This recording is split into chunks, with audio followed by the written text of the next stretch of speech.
I'm Ashton Addison from EventChain for InvestmentPitch Media and the Crypto Coin Show. And today on Blockchain Interviews, we have Gregory Landua, CEO and co-founder of Regen Network. Gregory, welcome to the show, and thanks for taking the time to be here. Yeah, Ashton, it's great to be here. Thanks so much for having me on. Yeah, I'm really excited to talk about Regen Network, the climate ecosystem, and merging that in with blockchain is something that is fascinating and I think needs to be done right now in this time. And your team is working on some really interesting stuff.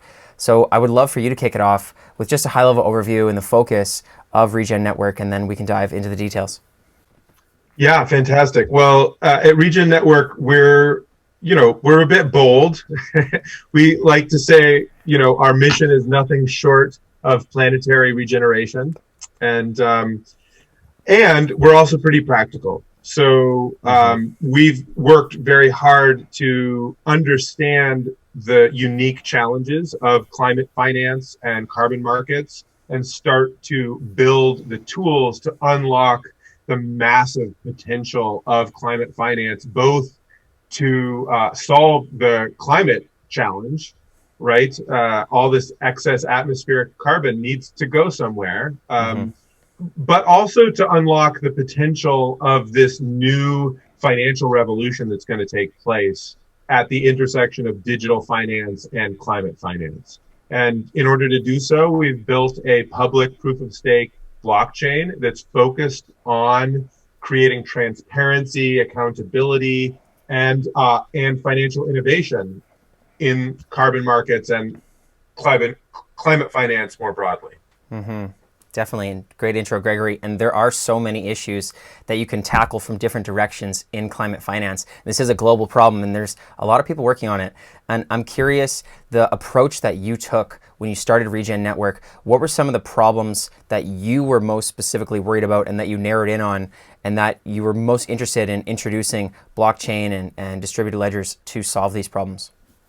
Yeah, well, there's a couple of big issues. Climate finance generally, carbon markets specifically, are really, we're talking about a public goods accounting issue. We're talking about either internalizing costs that have been previously externalized, like emissions of carbon dioxide into the atmosphere, or funding public goods directly, where you can't necessarily enclose and privatize the good because everybody's going to benefit from a clean, healthy planet. And yet we all depend on it at the same time. It's a fundamental part of operating a business. And it turns out that blockchains are uniquely well suited. And as we all know, people talk a lot about funding public goods in the blockchain space. And why is that? What are the attributes of blockchain that make it well situated to solving this problem? Well, the first is a public ledger. So having transparency, in our case, it's enormously important to understand the structure of a claim around a carbon credit. Currently, carbon markets are very opaque, and it's extraordinarily expensive to audit a carbon claim. You essentially have to have a staff of PhD professionals who can dig in to a lot of paperwork, PDFs, track data down in order to audit a claim. So, our value proposition is to work to lower the marginal cost of auditing a claim to as close to zero as possible so that any stakeholder in the system can understand if what's taking place is fair, if the impact that's being claimed really is the impact that's happening somewhere on Earth. So in our case, I think I sort of I think I alluded to this earlier, but I wasn't very specific. We're very focused on natural climate solutions. We're very focused on soil health, forest biodiversity, conservation, water quality, the ecological state, how healthy our planet is, and how effectively natural ecosystems are sequestering carbon out of the atmosphere.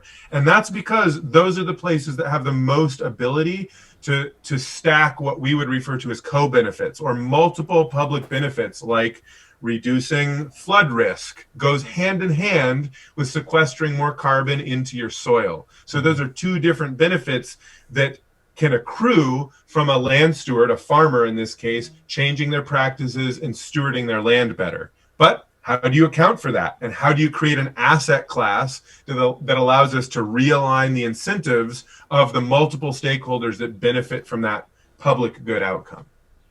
Definitely. And those are great initiatives, Gregory. And you're right about the transparency. That's super important, especially because it seems often it's cheaper for corporations to cut corners and pay a fine than to go, the long and hard way and the right way to do it. And I think that's why transparency is going to be so key moving forward. That's right. It's going to be a transformation. I mean, I think we are entering into an era of that competition will be dictated by how effectively you can provide goods and services as well as care for the public good. And that's going to be the competitive dynamic of the 21st century. And in fact, it is already started to be that with ESG investing and the huge rise in CSR, corporate social responsibility. What we're seeing is, I'll actually do a little loop here. What we're seeing is the growth of a multi-trillion-dollar industry. In climate finance alone, the World Economic Forum, the UN, World Bank have all estimated that our specific little niche, which is natural climate solutions, which is carbon being sequestered into forests, oceans, wetlands, farmlands, is going to be upwards of $2 trillion per annum by 2050. So that's the same size as the oil and gas industry, right? So Wow. this is a big emergent industry, and the infrastructure that's required for that is accountability and transparency about claims, right? How do you know that soil carbon is deeper and healthier this year than it was last, right? How do you know that forest is intact or is being reforested or regenerated? This all comes down to having a data integrity layer, but also the ability to assess data quality and assemble all of that into claims, credits, and new financial instruments. And that's really where Regen Network is innovating and providing services. Amazing, Gregory. And I know your team is well on your way to providing these solutions. And you're so early in this market, as you mentioned, it's going to be as big as oil and gas. And right now it is just nowhere near that, but it is going to be when people start waking up.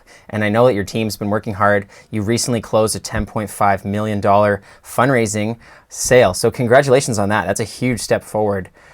Thank you. Yeah, it's really fantastic to be supported by the community. We have quite a healthy distribution in our initial private round. We're about to shift into a public distribution of these governance tokens as well, coming soon. So stay tuned. And it's just, it was a long ride. I mean, we've been at this since 2017, really, and we decided not to do an ICO in 2017, mainly because we felt like we needed to have a public blockchain on one hand, but we also needed to do so in a way that was mitigating regulatory uncertainty, because we need to be able to stretch between. We need to create a peer-to-peer network that allows for data integrity, transparency, and financial inclusion in this new asset class that includes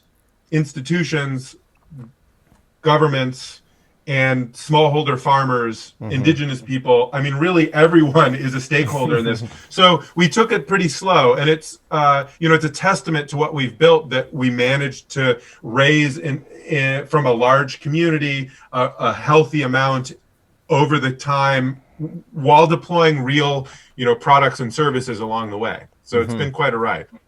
Definitely quite the ride. And yeah, all of those parties are super important. And I think large corporations as well have a big role to play. And I know that your team recently had a credit sale that involved Microsoft. I would love for you to elaborate on that and how they're working with this and how you're working with that. Yeah, so we were very excited to sell all of our pilot carbon credits that had been innovated over the last couple of years to Microsoft. Microsoft made a pretty amazing commitment to go carbon negative which a lot of companies are starting to do, and Microsoft is one of the leaders of this movement. Just a brief note, people may say, why are these big companies wanting to be carbon negative and buying credits? Well, it's because they've recently realized that carbon emissions are a real risk, and therefore they're including it as a liability on their balance sheet. And therefore, these big corporates basically have a fiduciary responsibility to mitigate that liability, and therefore they're purchasing carbon credits. So in Microsoft's case, they alone, along with a couple of the other leaders, if they were to mitigate all of their carbon sequestration through carbon removal, and I'll get into the different types of carbon credit classes in a moment, but they have a very specific strategy, which involves actually pulling carbon out of the atmosphere, not just having more energy efficiency in some place around the planet, but actually removing carbon out of the atmosphere is what they're purchasing. And there are not enough credits in the marketplace to serve them. And so they did a request for proposals. We won that bid, essentially. We were one of the winning teams, and they purchased all of the carbon credits that we had been able to issue up through this year. And we're very excited to actually see that continue and to see the interest from other corporates. So I alluded to sort of walking viewers through a quick 101 of different types of carbon credits. So you could sort of think of this in three main ways. There's avoided emissions, which are things like avoided deforestation. That's accounted for by saying how much would be emitted if we chop this forest and cut it down. And that's actually what you account for, which is kind of crazy. Or avoided emissions, like you got your coal power plant more efficient. And so the delta, the change between what you were polluting and what you're polluting now is what's accounted for in the carbon credit. So that's one type. Another type is actual carbon removal or carbon drawdown, where you're able to account for carbon being sequestered and stored into, for instance, a living system like soil, and you're able to account for the permanence of that, how long it's going to be stored. And the final way is carbon removal into long-term systems where they're pumping liquid carbon back down into the Earth's crust and these sorts of things. And so there's sort of three different types of carbon markets. We're focused on the natural solutions that give, as I was noting earlier, the most co-benefits. That's amazing, Gregory. And to have such great partners early on and to have all of these different ways to work together with all these different parties, it seems like the options are endless, and you're really going to have to narrow your focus down and have your team, working hard on getting out the functionality that you need to get out in the right order. Could you allude to where your platform is at right now and sort of what are the next steps throughout the summer of 2021 that you're planning on working in terms of the product? Yeah, so we just launched our mainnet. So we have a live public network, which I believe is the world's first public blockchain dedicated to ecological data, claims, and assets. So we have a global ecological ledger now that's live. And over the course of the next 6 months or so, we're going to be progressively upgrading that layer one solution for ecological accounting to bring online sort of what we would consider the minimum viable functionality, which includes the credit functionality, some very advanced data on and off chain data functionality, governance so that people can curate credit classes, so that stakeholders like corporations can govern credit classes, as well as associations of monitors and verifiers. So you have this sort of nested governance to ensure quality of the assets themselves. So all of that is going to be coming online over the next 2 months or so. And then proceeding for there, our focus is really on empowering the community. So we have our Carbon Plus credit class that we developed to using all open source technology and open source approaches to show people what's possible, to be able to bring a new credit class to market and serve sort of a high-end buyer like Microsoft with their corporate goals. And really what we're wanting to do is invite a huge amount of creative participation so that people can use this public network to launch their own ecological applications, new credit classes, and really invigorate innovation in the space, which has been quite constricted. Oh, wow, I'm looking forward to seeing that play out. And especially, I think the community is very important to have them involved early on and for them to help develop that ecosystem as well and to be able to have them participate. And I know you have the RND token. I'm guessing that has a governance aspect to it in the ecosystem. If you could just elaborate on the Regen token, how it's involved throughout the product and the ecosystem, and does it create a sustainable ecosystem for the participants? That would be great. Yeah, so the Regen token is the public proof of stake governance token for the network. And so that allows a holder to govern the blockchain itself. So participate in governance. What are the modules that we're going to have on chain? What's the functionality? What's the direction that we're moving as a community? It also allows people to, as I was noting, there's nested curatorial or governance to be able to also participate in governance of credit classes and engage in the type of curation and quality assurance that's really going to make Regen Network, I think, unique as a public approach to generating ecological assets. And Regen tokens give holders access to block rewards. So the annual inflation of the token supply accrues to token holders who are staking their token and have their tokens at stake in order to secure the network. It also accrues fees. And each new credit class, each new credit that's issued is a token that is secured on the layer one, on the blockchain. So every time a new credit class is issued, exchanged, retired, or these new classes of ecosystem service currencies and supply chain transparency, which are all applications that are currently starting to innovate and build on this public blockchain, the more activity there is, the more value accrues to the token holders, and the more the token holders engage with governing the system in a way that's complementary to attract activity and to ensure quality. So there's really a virtuous cycle between application developers, stakeholders, and token holders to really build this powerful new approach to ecological accounting.